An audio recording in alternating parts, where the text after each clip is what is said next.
序章第3集，父母被孩子的抑郁症拉入深渊。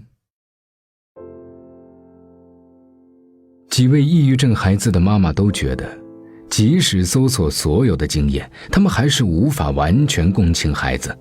他们不知道孩子为什么会那么痛苦，也不能理解孩子为什么会陷在莫名的东西里难以自拔。他们总想着做点什么，让那个会笑、知上进、懂生活的孩子回来。可所有的努力都以年为单位的短时间内，几乎注定像投进深渊里的石头，没有回响。而往往他们用力过猛，又会反过来伤害到孩子。很多家庭在这种恶性循环里搏斗消磨，最终父母和孩子一起坠入一种无能为力的状态。孩子连命都不要了，我还能拗过他吗？孟秀休学后，每天把自己关在房间里，看上去毫无生气。正好有个亲戚说孩子可能中了邪，要不要试试做一场法事？孟秀妈妈病急乱投医，就同意了。那时候孟秀妈妈自己身体也很差，就找了一个给自己祈福的理由，带着儿子去拜庙。车开到庙门口，法师招呼儿子进庙里接受仪式。孟秀突然意识到发生了什么，他跳下车，朝着来时的方向狂奔，完全不顾身旁车辆飞驰。几个小时后，孟秀妈妈才追上孩子。孩子的情绪骤然爆发，大喊大叫。那天之后，孟秀对父母彻底没了信任，他把自己卧室的门关了1年多。这一次，父母说什么都没有用了。儿子生病的第5个月，孟秀妈妈也确诊了双向情感障碍。医生建议她住院，但她只拿了药。因为丈夫一直不肯接受儿子生病这件事儿，她无论如何也不放心把儿子单独留给丈夫照顾。母子俩每天的日常就是，妈妈回家做好晚饭，又端到客厅，又躲到自己的房间。不多时，孟秀会悄悄出来，把饭端回自己房间。客厅里永远一片寂静。此前，在单位里，孟秀妈妈和几个同事闲聊，提起有个朋友圈里公认的出息的孩子得了抑郁症，那孩子在香港大学读书。有人叹气，考上那么好的大学有什么用？一辈子还不是废了？更多人附和，是啊，这辈子都废了。后来，自己的儿子也出现了抑郁症状，孟秀妈妈没有和任何同事说。每当难过的时候，她会找个没人的地方，有时拿手机反复往自己脸上砸，有时用指甲使劲掐自己的胳膊，留下一道道伤疤。郭彤妈妈把女儿从学校接回来那天，女儿一下子倒在床上，背对着自己看起了手机。帮女儿关上门后，郭彤妈妈悄悄趴在门上偷听，发现她刚出去，女儿在房间里一会儿坐起来，一会儿躺下，不知道在做什么。但她一进去，女儿又不动弹了。郭彤妈妈忍不住质问女儿：“你到底有没有病？”郭彤情绪一下子爆发，她走到客厅里，开始历数父母从小对自己的伤害，情绪渐渐失控。当天晚上，女儿冲出家门，坐在楼道里的窗台上，牢牢盯着地面，像是在思考要不要跳下去。想办法把女儿劝回来后，郭彤妈妈再也不敢提上学的事儿。郭彤妈妈是这么形容自己那时的感受：女儿不上学以后，有一段时间，我觉得天都塌了。女儿在家的第1个月，郭彤妈妈一直盯着班级大小群的各种消息，包括哪个孩子被老师提醒穿校服，她都记得。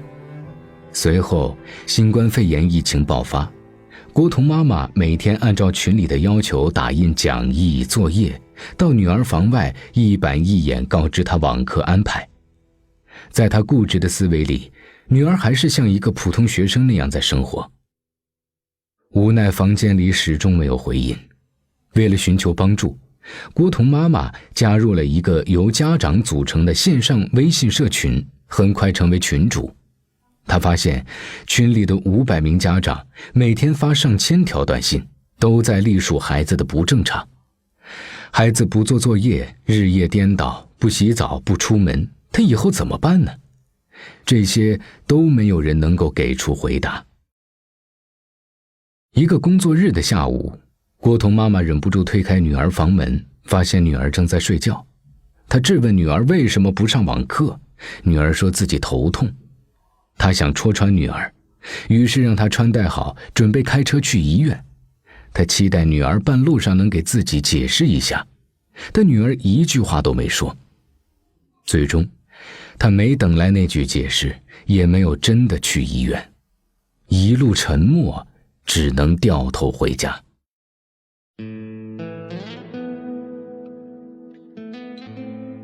瑞莎躲在自己的空间里2年多，她感觉自己在一个无尽黑暗的地方，她需要紧紧抓住什么理由，好让自己活下去。比如，一件网上淘的裙子，尾款还没付，她告诉自己裙子到货之前不能死。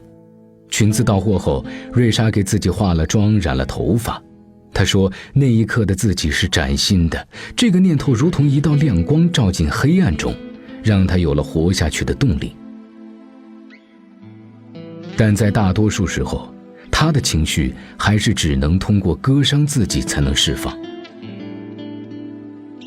瑞莎一直极力寻找让自己感觉快乐的事情，写日记、画画、做公众号，这些事情成为她的生活里也许会顷刻熄灭，但毕竟存在的微小光芒。在朋友圈里看到同学纷纷晒出入学通知后，瑞莎决定一边吃药，一边在父亲的陪同下出国读预科。如果顺利，1年以后就能拿到大学的入学申请。走出房间，回归所谓的正常生活，究竟是什么样子的？瑞莎和父亲都无法预料，毕竟离开太久了。她对此有期待，却因陌生而恐惧。某天，瑞莎的父亲听见女儿在电话里让自己赶紧回家。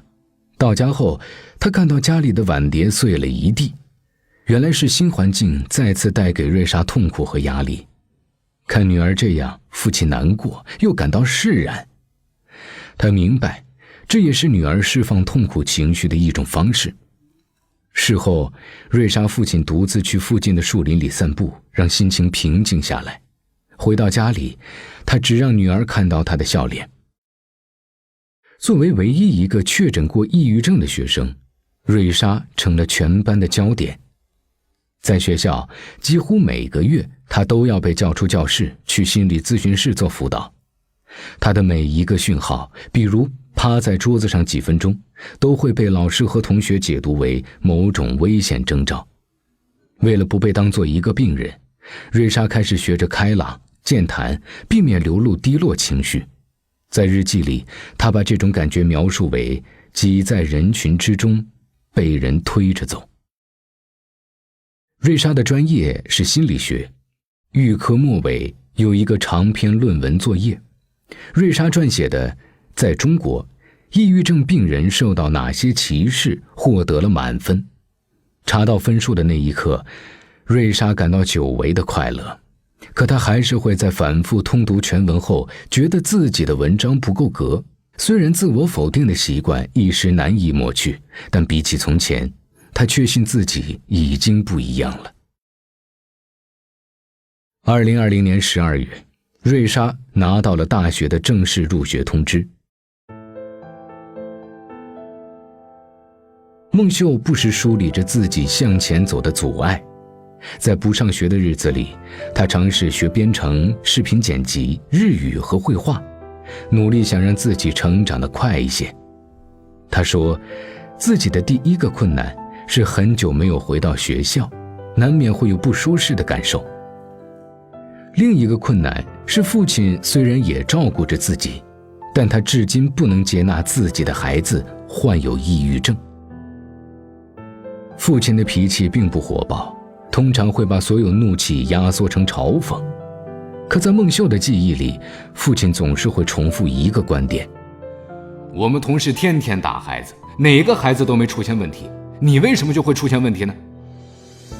每当这时，孟秀都会辩解：我和你们同事家的小孩不一样，而且每个家庭的情况也都不一样啊。每次说到这一点，父亲总是试图终止话题。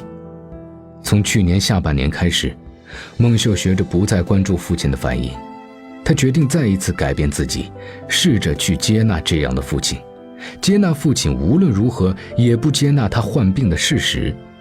只有这样，孟秀才能说服自己平静下来。在收拾女儿房间时，瑞莎妈妈发现女儿在为一本名为《活下去的理由》的书中做了大量标注。女儿画了和作者共有的症状，在作者列举出的书单和音乐下方，她也一一注明自己的兴奋，似乎每一次被书中的观点吸引，都给了自己希望。那时，瑞莎已经就读于一所环境相对宽松的私立学校。母亲本以为自己已经很懂孩子了，但在那一刻，她发现女儿在病中走过的路远比自己想象的艰难。同样，隔着校门口的伸缩门，郭彤妈妈也看到了女儿的另一面。从开学第1天起，郭彤每天给母亲打电话至少1次，每次至少1个小时。对郭彤来说，这所国际高中充满挑战，她时常失去信心，隔着听筒流泪。有一次，学校保安破例打开校门，郭彤一下子冲进母亲怀里。还有一次，郭彤一定要请父母吃午饭，转身去食堂打包外卖。郭彤妈妈站在门口，从人群里看到女儿的肩膀上似乎同时绑着几件外套，这是流行的穿法，但又显得潦草。女儿拿着打包好的食物走出食堂门口，在人群里四处张望，搜寻着父母的身影。郭彤妈妈一阵心酸，之前觉得女儿在家里总和自己作对，此刻才意识到她也一直在被迫成长。女儿把饭给他们之后就走了，她和丈夫舍不得浪费女儿的心意，在学校对面的公交车站寻了一块空地，坐下来把饭吃了。过了2个月，郭彤每隔几星期给家里打一次电话，她开始不再为疾病烦恼，逐渐融入了同龄人的世界。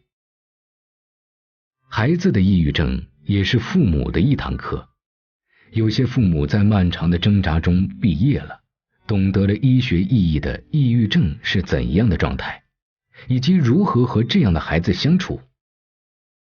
也有些父母一直徘徊在里面。